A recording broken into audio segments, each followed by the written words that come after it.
I'm Colleen Martinez, and I live in Montclair. I have a third grader in public school there who will refuse to take the park in March and then again in May.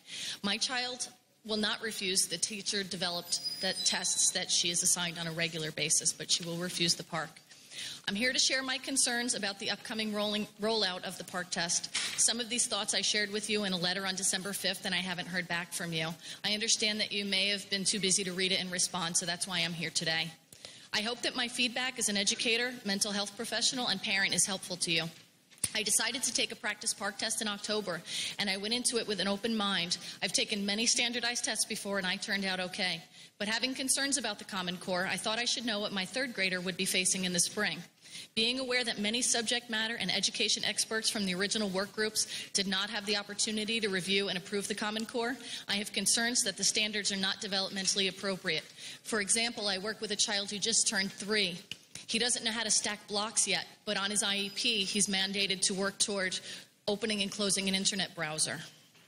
I should add that I'm a licensed clinical social worker. I've worked with children for more than 16 years, most recently in a nearby district as a related service provider, so I know a bit about child development. It might give you some frame of reference as well to know that I hold a PhD, and I teach for a large state university, both on campus and online. I've attended school for more than 20 years of my life, and I've been using computers, including Pearson products, on a daily basis for about that long as well. I tell you this to highlight how unintuitive and difficult to navigate the PARCC interface was, as well as how convoluted the math problems were. I literally could not determine an answer to most questions on the third grade math test. When I did have an answer, I then had a hard time figuring out how to enter it. You might think it's because I studied math a long, long time ago, but I should also add that a 6th grade student and I took the test together, and both of us could not answer most of the questions. If you have not seen the PARCC, I implore you to look at the practice tests. After reviewing practice tests, many have noticed that a child might answer a PARCC question correctly but still be marked wrong because it's not the Pearson preferred answer. What impact does that have on a child and their feelings about themselves and about learning? Should they not trust their own judgment because Pearson knows better? Do you really believe that Pearson knows better? Should they learn that their own way of solving problems is not the right way of solving problems? As someone who every day teaches master's degree students, I doubt that this will help our students to become confident critical thinkers who are college and career ready. Additionally, while standardized testing has been around for a long time, this is the first time that the test is made by the same company that sells our children's textbooks and creates the homework sheets that our children complete every day. I am extremely concerned that one for-profit company has such a significant influence on what our children learn and how they learn it. I'm also here to share some important information with you that could save you and us millions of dollars. I know what the result of the PARCC will be. Drum roll, please. Children with special needs, poor children, and children of color will not perform as well as neurotypical, Caucasian, and middle-class children on the PARCC. How do I know that? It's not because I'm psychic. It's because research on standardized testing is consistent. Standardized test scores correlate with socioeconomic and disability status. Always. I can't imagine how many millions of dollars we could save if we looked at the research that already exists.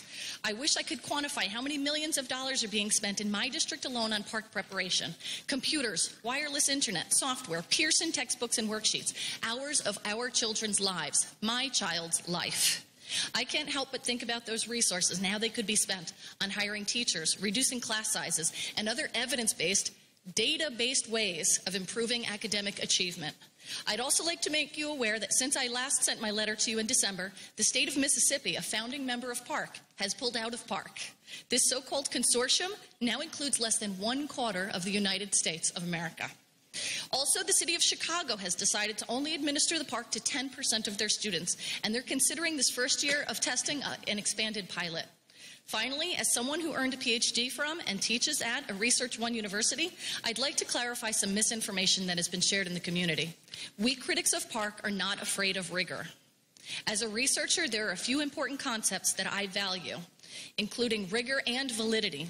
Validity, for those of you who aren't aware, is an important concept with regard to measuring tools. A tool's validity is important because it tells us if the tool is actually measuring what it purports to measure. For example, I might tell you that I have a really great tool that can measure your college and career readiness. The tool is called Tool X. You might think that my tool is ridiculous, but I think it's great. Who's right?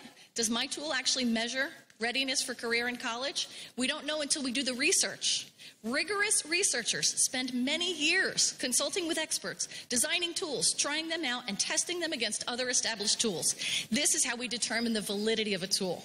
Guess how much research has been done to validate the PARCC? None whatsoever. This is not rigorous research. I'd like to close with a statement from the New Jersey Department of Education on parental involvement. Parents are encouraged to attend local board meetings, vote in school board elections, volunteer at schools, participate in the PTA, serve on school management teams or just district committees and councils, and above all, be advocates for their children. Research is also consistent in this area. Parental involvement benefits all children, so I look forward to having many more conversations with you about the future of our public schools. Thank you.